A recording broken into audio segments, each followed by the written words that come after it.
We've come back to the Mayville Community Centre in July 2012 to run a client workshop with the centre staff and some of the building occupants. What we're doing today is just a quick sort of presentation of some of the data that we've been finding so far. So 1 month ago we installed environmental monitoring equipment into the centre in order to get a better feel for how the building is operating.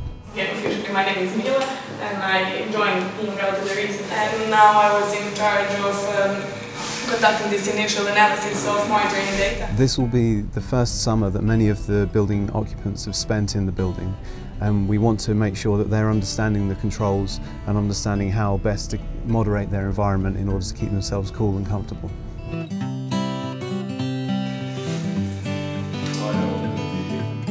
In order to help explain some of the low energy features to building occupants and users who would be otherwise unfamiliar with a low energy building such as the Mayville, we have produced a very sort of simple user guide and associated plaques that will go around the building in certain key locations and explain the features that the users are going to interact with.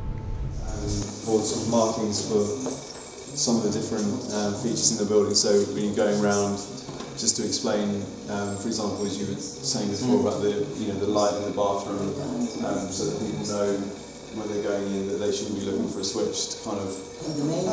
So the idea was to put these up, see if people respond positively to them or not. For example, explaining the wildflower meadow, the external blinds controls. The toilet flushes, everything like that. So just to give a little bit more information.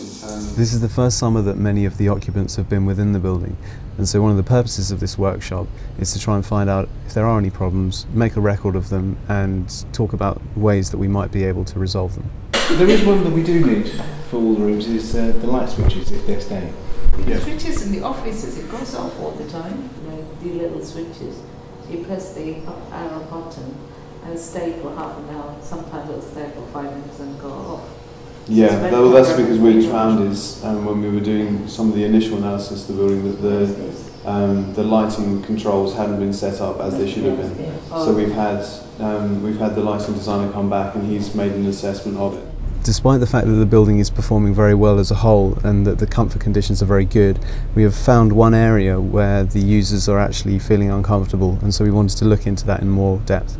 Because of these two servers being there, it generates a lot of heat, and the room is, when you open first in the morning, it's just like an oven.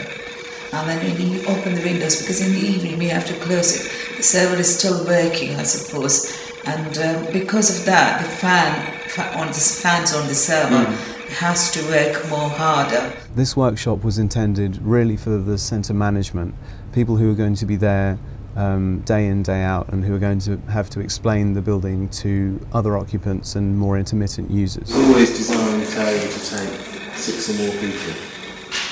Some of the issues might also be the fact that you've still got all those boxes in there. And the simpler solution is it might also be about, as we've said, putting the tilt down or up, depending on how you look at it, and then also providing some shade within that space. Do those windows well, this is something we're going to. They should for do. the IT. It's open on the tilt. You should do it on the tilt, so you can leave it open. Is it safe? Yeah. Speaking with the user, it quickly became apparent that they weren't getting the most out of the ventilation strategy that had been designed for them. The most effective way to cool this space is to have the windows open at night on tilt, in order that some of the heat from the day can be dissipated out into the cool night air. The main idea obviously is that at night it's so much cooler, and because there's so much sort of thermal mass in the building, if you leave it open at night, then it should sort of purge cool it, so that in the next day the temperature starts off much lower. What we need to do is also have an explanation about the blind. So the tenants or people who use the first floor don't seem to understand that it's not blinds to keep. It's not blinds about eliminating illumination. It's blinds about reducing. Show you, but if you imagine that you're looking at the blinds and they're tilted like this, so you can still see through them, then you still get the view. But all it's doing is it's just bouncing.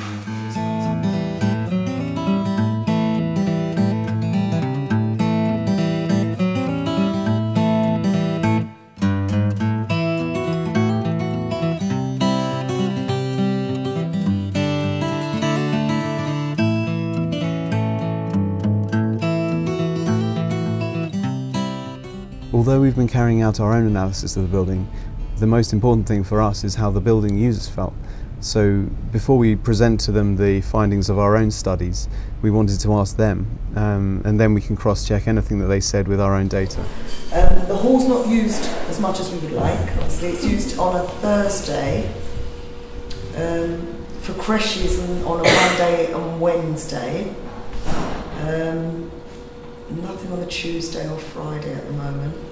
Do you know approximately how many users? In the IT suite, about 10, between 10 and 15. Fluctuating, this is external temperature, and these are temperatures in the aforementioned spaces. This yellow zone that is marked is a comfort zone, which is typically assumed for summer months, the summer period, to be 20 to 25 degrees. And as you can see, majority of time temperature in all of the spaces is within this zone, but here towards the end of the month, especially when the external temperatures tend to increase, also internal temperatures particularly, as you can see. As the design team don't get to interact with building users on a day-to-day basis, it's really nice to be able to come to these workshops and kind of get a summary of all of the problems that different users have been experiencing and to document ways that they might be able to address them.